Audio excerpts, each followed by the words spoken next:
नमस्कार. आज पूर्ण आपण 23 वर्षांनी सगळेजण आपण शाळेत भेटतोय. आता इथं आपण कोणी सर मॅडम असं म्हणून आपण न भेटता आपण एक सर्वजण मित्र म्हणून तो ती किंवा आपण कोणाचे जे टोपण नाव होतं त्या याने भेटतोय, सर्वजण मित्र म्हणून भेटतोय आपण. जेव्हा 2003 मध्ये आपण 10वी पास आउट झालो तर तेव्हा असं वाटलं होतं की चला सुटलो एकदाच शाळेमधून.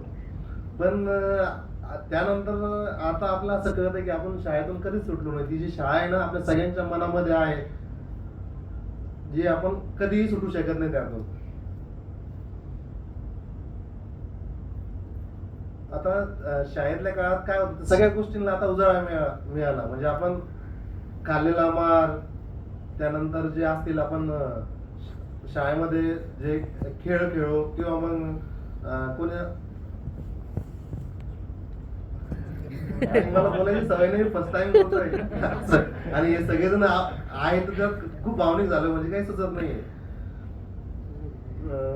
त्या काळात खाल्लेला मार, मस्ती, डबा शेअर केलेले, त्यानंतर आपली पीटी, प्रॅक्टिकल जे व्हायचे आपले ते, त्यानंतर थेरी, आपली सरांची प्रयोगशाळा, त्यानंतर चौधरी सरांचं तो एक डायलॉग होता जो आठवला, अबे हो माकडे असं म्हणायचं.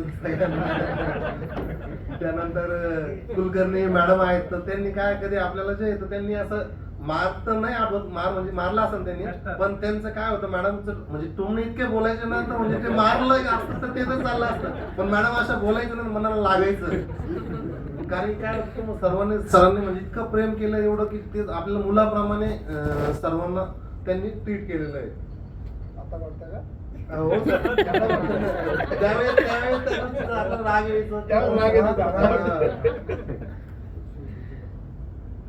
सर्व आठवणी ताज्या झाल्या.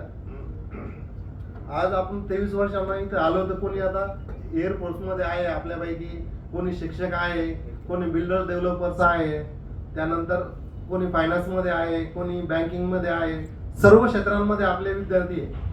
ठीक आहे. आता तो किरण पण आला. आता सर तो आहे ना त्याची म्हणजे आजी वारली होती तर तो दहाव्याला गेला, काय गावाला दहावा करून आला सर. हा पोलीस मध्ये येतो, मुंबई पोलीस मध्ये येतो. हा त्याचं पण घेऊ.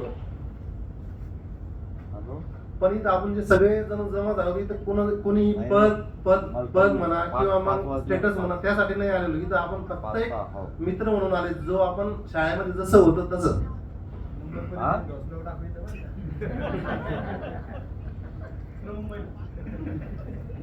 आपण जगाच्या पाठीवर कुठे जरी गेलो ना तर जो मित्र आहे आपला तो फक्त मित्र नाही, तो एक चार्जर सारखा आहे. जेव्हा पण आपली बॅटरी डाऊन होईल, आपण 2 मिनिटं जर बोललो ना तर परत आपण चार्ज होतो. आज ज्या गुरुजनांनी आपल्याला घडवले त्या सर्वांना वंदन. आणि आपल्यामध्ये काही नाही, समजा आपले जे प्रिन्सिपल होते मोगापूर सर, इथं आपल्या स्क्रीनवर त्यांचा फोटो येतात, सगळेजण तुम्ही त्यांना तर ओळखतात. त्यानंतर आपल्यापैकी जे आपले मित्र होते जे काही आपल्यामध्ये नाही, पण तरी पण ते आपल्या सगळ्यांच्या मनामध्ये आहे. आणि त्यात काय झालं, काही जणांना येऊ शकले नाही, कारण की काय झालं आपलं प्लॅन एकदम ऐन वेळेवर हे झालं तर काही जणांना येता नाही आलं. जे हजर आहेत ते तर आपण आहोतच, पण जे गैरहजर आहेत तर ते सुद्धा सगळे आपल्या सगळ्यांच्या मनामध्ये आहे.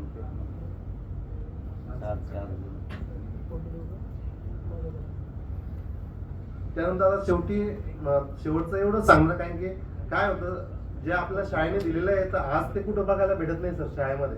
कारण की काय होतं जेव्हा आम्ही शाळेमध्ये होतो सर, आपली एवढी मोठी प्रयोगशाळा होती, त्यानंतर लायब्ररी होती. मॅडम तर सगळ्यांना आवर्जून सांगायचे तुम्ही हे पुस्तकं वाचा, ते वाचा. आपली प्रयोगशाळा एवढी मोठी होती. त्यानंतर स्पोर्ट मध्ये सर, तर इथं आपल्याला स्पोर्ट मध्ये सगळ्या गोष्टी अवेलेबल करून दिलेल्या सरांनी. स्पोर्टची किट असेल समजा आपले जे शाळेमध्ये असेल, लेदरची किट नाही सगळं अवेलेबल. फक्त तुम्हाला काय पाहिजे सांगा, तुम्हाला व्हॉलीबॉल पाहिजे व्हॉलीबॉल, बेसबॉल, तुम्हाला काय पाहिजे ते. म्हणजे शिक्षकांनी एवढं आपल्याला प्रेम, म्हणजे इथं जरी नसेल तर एमएच कॉलेजची ऍडजस्ट करून दिली त्यांनी सगळ्या गोष्टी. आणि शिक्षणामध्ये पण आपलं सर्वांचं शिक्षण म्हणजे एक नोंद करण्याची गोष्ट की आपलं निशुल्क मध्ये झालं, म्हणजे आपल्याला काहीच पैसा नाही लागलेला. तर आपण फक्त आपल्या आशेच्यात कोणाचंच होऊ शकत नाही आजच्या परिस्थितीमध्ये. कारण की मुलाला आपल्याला फर्स्टला जरी टाकायचं कमीत कमी बरी जर शाळा असेल तर तिथं 50,000 रुपयाची त्यांची डोनेशन आहे, बाकीच्या फीस पण कुठे आहे. आणि शिक्षण म्हणजे त्यांचं म्हणणं आहे, जर आपण त्यांना विचारायला गेलो की पालक म्हणून की बाबा त्याला हे येत नाही ते, तर मग ते काय म्हणतात तुम्ही घरी प्रॅक्टिस घ्या, तुम्ही हे करा, म्हणजे मग शाळा कशी झाली अर्ध काम पॅरेंट्सला करावं लागतं. हा अर्ध नाही अर्ध्यापेक्षा जास्त सर. ट्युशन घरी येतात ते. आणि स्पोर्ट्स जरी विचारलं ना सर, मग स्पोर्ट्स जरी विचारलं ते म्हणतात तुम्ही वेगळे क्लासेस लावा म्हणतात ते सगळ्या गोष्टींसाठी. हा त्याची फीज वेगळी. आणि काय होतं जेव्हा सरांची ते एवढी इन्व्हॉल्वमेंट होती सगळ्यांमध्ये विद्यार्थ्यांमध्ये, तर मग ते आज म्हणजे जसं हे बघतोय जे प्रायव्हेट शाळांमध्ये दुसरीकडे जे बघितलं मी त्यांची एवढं इन्व्हॉल्वमेंट घेत नाही कोणी, काहीच नाही सर त्यामध्ये. तर चला एवढं बोलून म्हणजे बोलायचं तर भरपूर काही आहे पण सुचत नाहीये. ठीक आहे, आपण तिकडे गेल्यानंतर कंटिन्यू करू. हा ते पण फ्रीची किंमत नसते ना. नाही पण ते आज जाणवते सर. जेव्हा आम्ही समजा आता आमच्या मुलांना कुठे आहे करतो त्या खरंच आहे. कारण की आम्हाला 1 रुपया लागला नाही सर एवढं शिक्षण होतं. आणि आज जर समजा मुलाला समजा फर्स्ट जरी त्याला काढायची त्याला कमीत कमी 1 लाख रुपये खर्च लागतोय सर. आणि त्यात पण सेफ्टी नाही सर, सेफ्टी नाही, सुरक्षा नाही. युनिफॉर्म नव्हतं आपल्याकडे. हा युनिफॉर्म पण 4 प्रकारचे युनिफॉर्म आहेत. शूज 2-3 प्रकारचे शूज आहेत. ते काय जगाबरोबर चालावंच लागतं. आणि परत एक सांगायचं म्हणजे आता याची टेक्निकल आहे ना, तर समजा तरी कोणी आम्ही टेक्निकल फील्डला ज्यापैकी काही जण नाही गेले पण त्या सगळ्या गोष्टींचा युज होतोय सर. म्हणजे आता जर इलेक्ट्रॉनिक्स जरी मला घरात काही काम आलं सर तर आम्ही स्वतः करतो सर.